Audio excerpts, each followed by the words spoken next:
The Troop Carrier, one of the most iconic four-wheel drives in the world.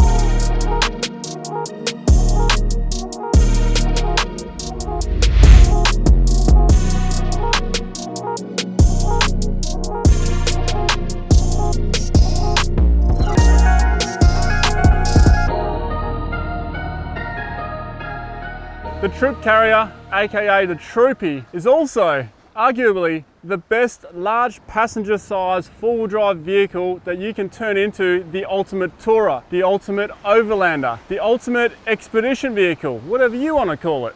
The two-person ultimate tourer. Can it be done with a family of four occupants in that as the ultimate tourer? What are the compromises? What have I done to make it work? There are a number of things you need to address. All that I'm going to get into in this video.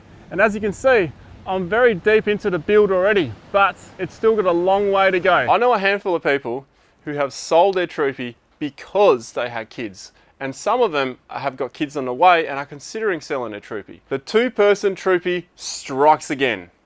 That's a long list, isn't it? It's also got people from the YouTube comments in it who used to own a Troopy and wished they still owned it. But unfortunately, they had to get rid of it because they had kids. So this is why I think this is so important, the four-person setup. Find a classic Troopy setup. We're not just talking about your general Troopy. These are Troopies that are completely set up so two people can go away for 4 weeks at a time.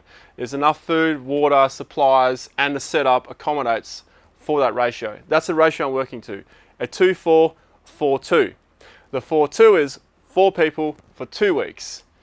It's a bit of a challenging ratio, but I reckon we can make it work.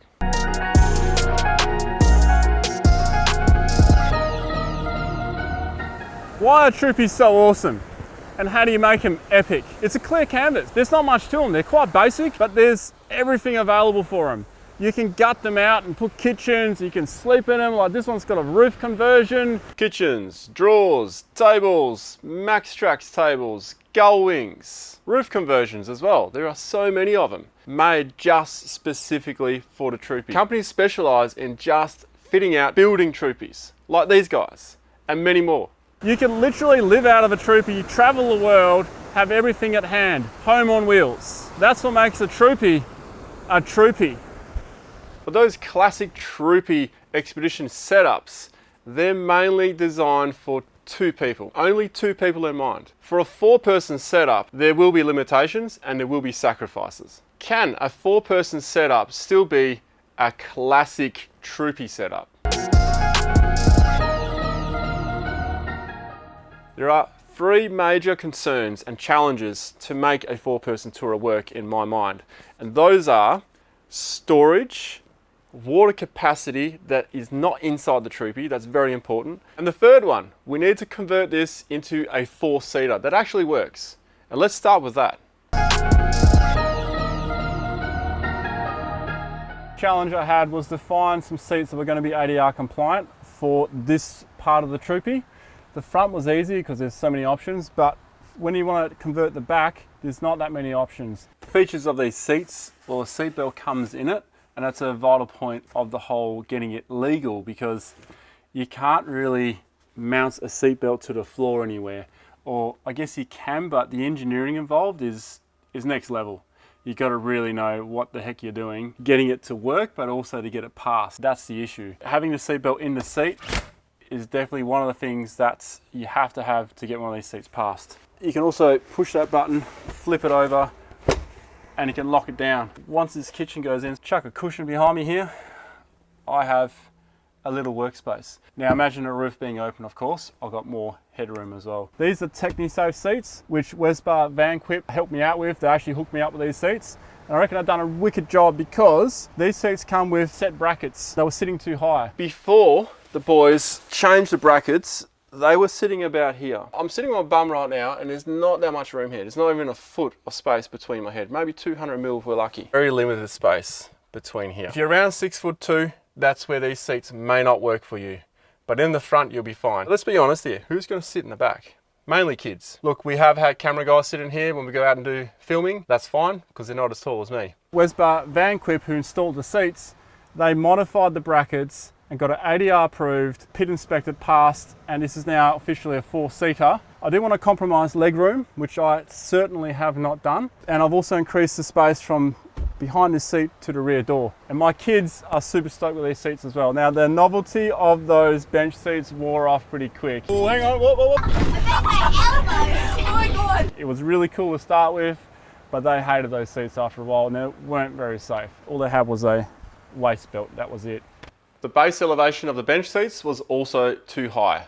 This Troopy is going to be lighter than most other 2-person tourers out there. So that is one advantage with making this into a 4-seater. When you want to do a solo trip or just one passenger, you are going to be lighter and you're going to have this space back again for your clothing and all that kind of stuff. It's got a silver lining, but it also prevents you from having the whole thing as a living space.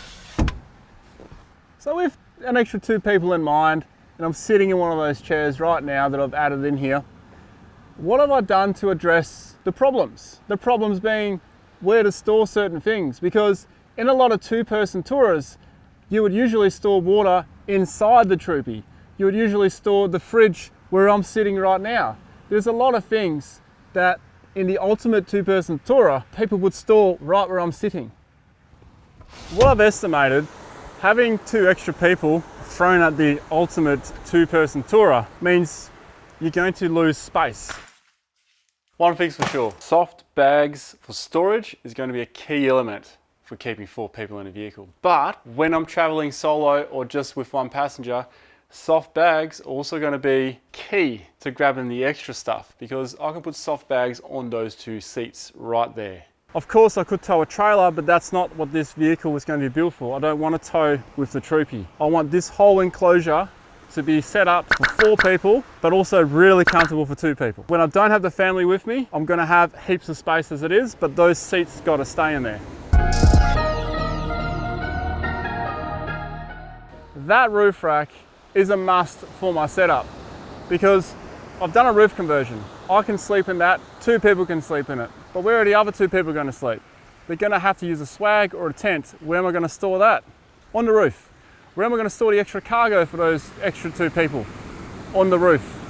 So that roof rack has just become super important to this whole setup.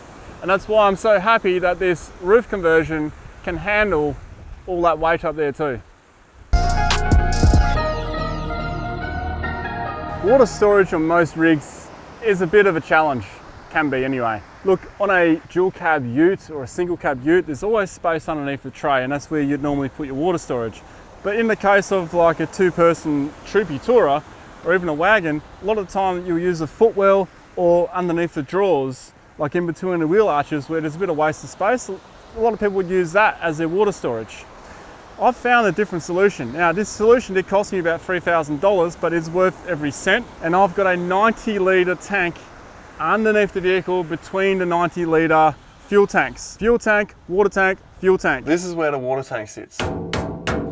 90 litres. That's a lot of water. Some would say a load of water. It sits above the drive shaft here. It's got such a funny shape.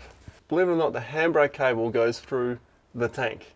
Not over it, not under it, not to the side, through the tank. And that's where the handbrake cable exits, right there. So it starts at the top, comes down, and then it comes out the bottom. To get this water tank to fit, we did have to modify the exhaust, the path of the exhaust. It's just been changed a little bit. That's the inlet up there. That's the outlet here. That hose goes in, drops down to the bottom, and will suck from the bottom. It's not gravity fed because it's so low on the vehicle. I do need to run a pump, but I can fit 90 litres. That is more than I have in my other vehicle. That is a huge amount of water, and that sorts out 4 people easy. This is where the tap pops out. Up in here, tucked away, is where the water pump lives. It's got a protection plate here as well. Ta-da! Now the install of this would have been a nightmare, hence why this is one of the DIY things I didn't do to the vehicle. I didn't want to have to go through that, so I got Toby at Odyssey to do that for me. It cost me about $3,000 for the whole fitting and getting the pump and everything in, but I think it was worth it because it is the best spot to put the water for me. For having those extra 2 people in the vehicle, there's not really any other options I have that won't compromise the limited space that I do have now. My water filler is on this side, which is really cool. It's tucked away. So I plug the hose in, fill up the tank. This is also going to give me a spot for the solar power, maybe even like if I want to charge the car at home, depending on what kind of battery system I put in. The only thing I don't like about this is the wing nuts. I know I'm going to lose them. It takes a bit of time to open and close it, but the thing is, I'm only going to open this if I need solar, which means I'm going to be camping somewhere for a while, or if I'm going to fill up the tank, which isn't that often, being 90 litres every 2 to 4 weeks. 90 litres, that's a lot of water, that's a lot of weights. Let's include the tank. That's probably about 20 kilos plus 90 litres of water. That's about 110 kilos underneath the vehicle. Let's also keep in mind, I don't need to drive around with it filled up all the time. It is also in the best possible spot, low to the ground, not up here inside your vehicle. Should I spring a leak on that tank, it's not going to go through the vehicle either. During the making of this video, I've installed the rear bar. Now, I just want to point out that I don't want to rely on the rear bar to carry water and stuff like that. I want to save that for fuel for a really long trip. But this is the space I have left to work with, and I've marked it all out. It's all been taped. So I've got 1250 millimeters from the back of the seat to about here. Now, it will taper off a little bit. I have allowed for tolerances on sides. Now, the side measurements, I've got 550 mil on each side of the walkway, and that varies as well as we go up and down. We've got these boxes, so I really got to utilize this. The only way I can see this working is for me to adopt a minimalist approach. That is absolutely bare minimum of everything that I'm going to put in here, and that is something I'm going to struggle with, but I'm going to have to. I've got no choice. I've only got that much space here. I've only got this much space here. It's not like the back of a wagon where you would use the middle part as well. I've got 2 extra passengers that need to go in and out of the vehicle on a daily basis, but also on a trip perhaps. I need to access the roof. I also want to access what's in here. Therefore, this walkway is a must. It's 350 millimeters wide. That allows my boots to fit in there. These big heavy dogs here. This side is going to be the kitchen. That's already planned and it's in progress right now. You'll get to see what that's like. It's the whole slide out thing. It is absolutely awesome. I'm gonna use the word stunning. It's cool. I can't wait to show you guys that one. But this space here, it's the kitchen, but also needs to be storage. The cooker's gonna be really compact. All the pots and pans compact.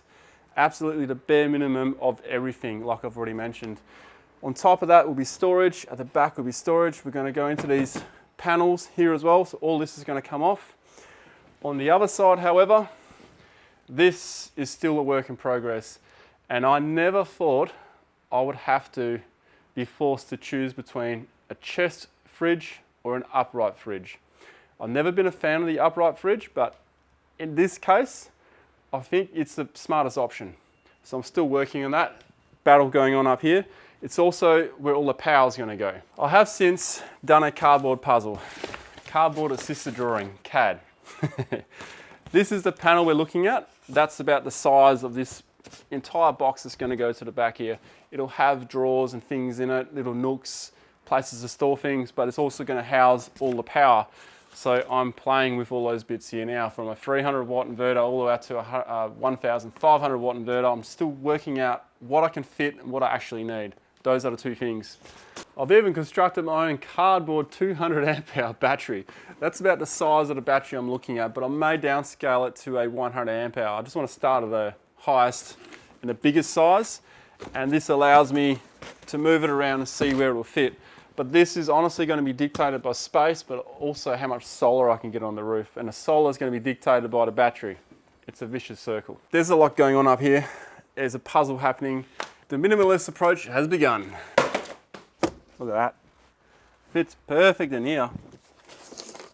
Or there. Inverters, nah, 1500 watt, 1000 watt, no point in going those sizes with only 100 amp hours of power. But before we ended up getting this stuff sorted, we're going to take this Troopy for a run to the outback and just give it another bit of a drive and see all the new mods, how they are going to perform, like the lights, the comms, all that stuff. So that'll be coming up as well.